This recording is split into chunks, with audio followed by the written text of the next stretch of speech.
Hola, mi nombre es Damien Cole, y si estás aquí, es porque también sientes esa extraña atracción hacia los lugares donde el tiempo parece haberse detenido. Hay relojes que marcan las horas, pero hay otros que guardan secretos. En el corazón de Praga, entre sombras góticas y callejones que murmuran en lenguas antiguas, vive uno de esos artefactos.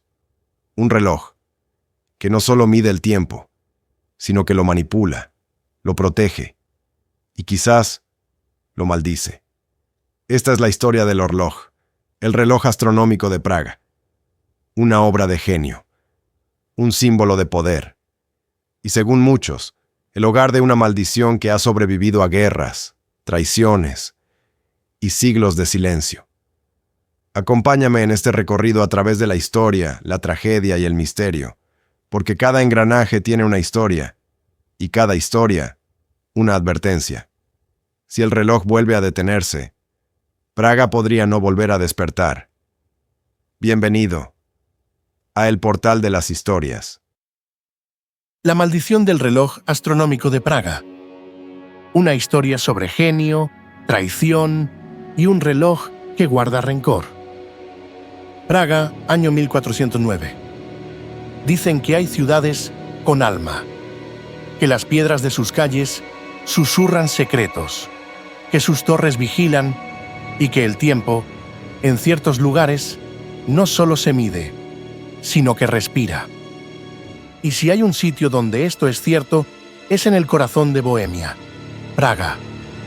El reino vivía una edad dorada de alquimia, astronomía y saberes ocultos. Bajo el gobierno de Wenceslao IV, los gremios florecían y la ciudad se convertía en un faro de ciencia y misterio. El Consejo Municipal decidió entonces dejar una huella eterna, un símbolo que desafiara al tiempo mismo.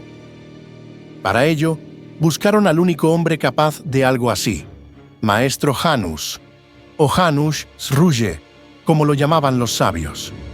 Nadie sabía a ciencia cierta de dónde venía. Algunos decían que había estudiado en Bizancio, otros que aprendió con los astrónomos moros de Al-Ándalus. Se contaban historias de un libro prohibido, de oro encuadernado, que contenía fórmulas para alterar el paso del tiempo. Janus aceptó el encargo, pero con una condición: trabajar en soledad absoluta, en lo alto de la torre del ayuntamiento. Solo su aprendiz, Jakub, un muchacho huérfano que él mismo había recogido años atrás, podía visitarlo. Durante meses se veían destellos de luz desde las rendijas de la torre. Los aldeanos murmuraban sobre cánticos en lenguas desconocidas, sobre mecanismos que giraban solos y sobre ruedas dentadas que jamás chirriaban. El rumor creció.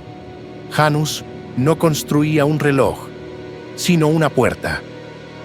Jakub, fiel a su maestro, jamás habló, pero cada noche salía de la torre con la mirada más sombría.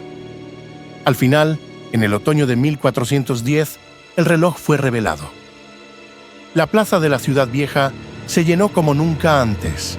Nobles, religiosos, comerciantes, hasta niños encaramados en los hombros de sus padres. Y cuando el reloj sonó por primera vez, el mundo pareció detenerse. Las figuras talladas comenzaron a moverse. Los 12 apóstoles desfilaron. La muerte giró su reloj de arena. El gallo cantó. Y en el cielo, por un momento, las nubes parecieron bailar. La ovación fue tan poderosa que hizo temblar los vidrios de las tabernas. El reloj no solo marcaba la hora, marcaba los días santos, las posiciones astrales, los solsticios, los eclipses. Era un mapa del universo, una profecía mecánica. Praga, en ese momento, se convirtió en el centro del mundo. El éxito del reloj fue tan inmenso que no tardaron en llegar emisarios desde Francia, Venecia, Constantinopla y aún más lejos. Todos con la misma petición: Maestro Janus, queremos un reloj como el de Praga. Pero lo que para otros era admiración, para el consejo de la ciudad se volvió temor. ¿Y si lo replica en otro reino?, susurró uno. ¿Y si Praga deja de ser única?, temió otro. ¿Y si nos quita el poder? El Orloj era ya más que una obra de ingeniería. Era símbolo de dominio, de superioridad, de fe en el conocimiento. Los consejeros, dominados por el orgullo y la envidia, no podían permitir que algo así se repitiera. Una noche de invierno, mientras la nieve cubría las calles y el maestro revisaba sus planos, 3 figuras encapuchadas subieron la torre. Jakub no estaba. Había sido enviado lejos, bajo engaño. Entraron en silencio.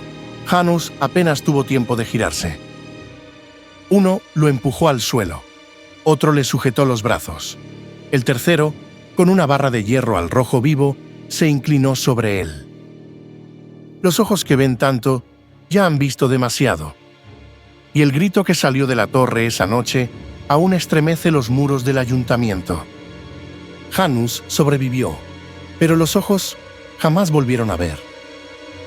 El maestro no habló, no pidió justicia, no denunció. Se encerró en un silencio más profundo que la noche. Solo pidió una cosa: llévenme al reloj una última vez. Jakub, que había regresado sin entender el horror que había ocurrido, fue el único que aceptó. Subió los 69 escalones con su maestro, que se aferraba a su brazo como si contara cada paso con los pies. Ya en la sala de engranajes, Janus avanzó solo. Tocó el mecanismo, palpó las ruedas, identificó el ritmo con sus dedos.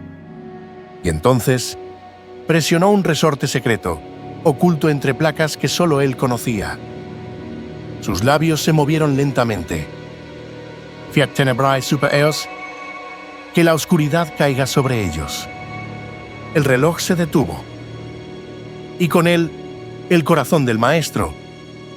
Jakub gritó, intentó reactivar el mecanismo, lloró, suplicó. Pero el reloj no volvió a latir como antes. Praga amaneció cubierta de un silencio imposible. Los cuervos no graznaron, las campanas no sonaron. El tiempo, por un instante, se negó a continuar. El cuerpo de Janus fue enterrado en secreto. No hubo ceremonia pública.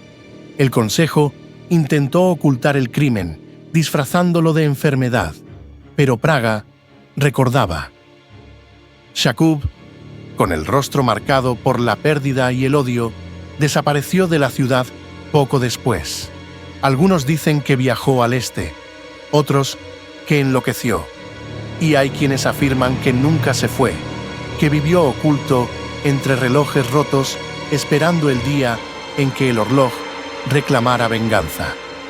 El reloj fue restaurado con ayuda de otros artesanos, pero desde entonces nunca volvió a latir con la perfección del maestro. Algo era distinto, como si el tiempo mismo desconfiara de los nuevos guardianes. Pasaron los años, luego los siglos, y con ellos comenzaron las advertencias. En 1865, un joven restaurador llamado Jan Mareček se obsesionó con mejorar el Orloj. Quería añadirle piezas modernas, limpiar el mecanismo, hacerlo más eficiente. El 2 de noviembre, a plena luz del día, cayó desde lo alto de la torre. No había testigos, solo una nota en su bolsillo que decía: no se toca lo que protege al tiempo. En 1945, durante los últimos días de la Segunda Guerra Mundial, los nazis atacaron Praga. Una bomba incendió la plaza y el fuego alcanzó la torre. Las llamas rodearon el Orloj.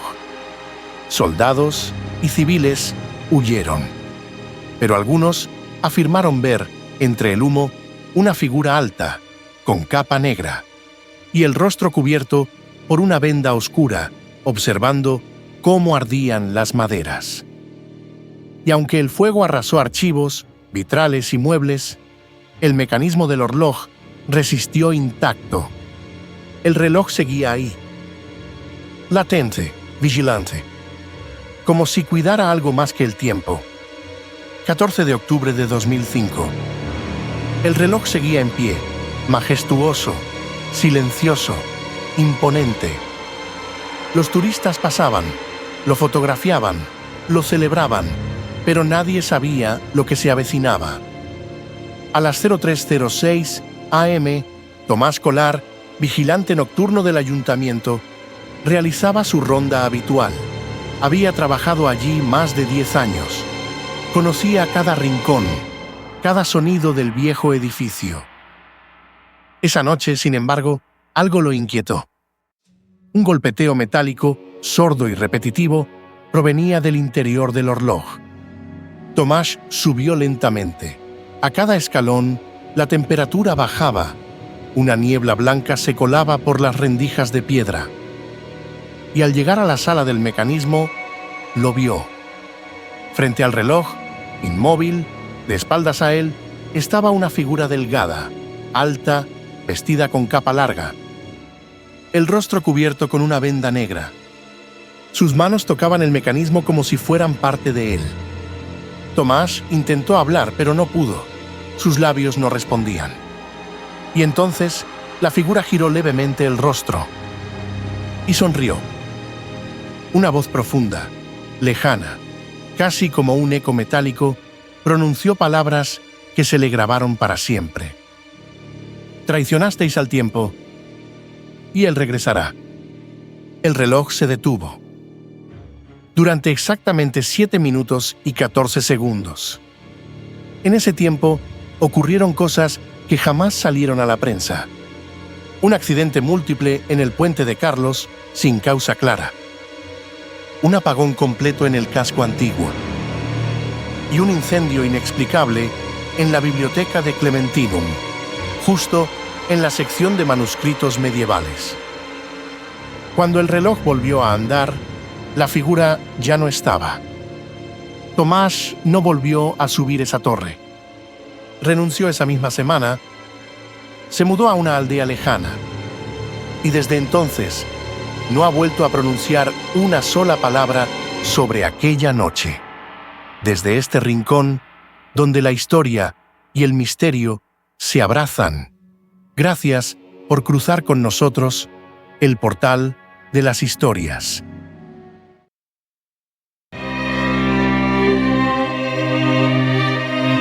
El portal de las historias presentó un documental original.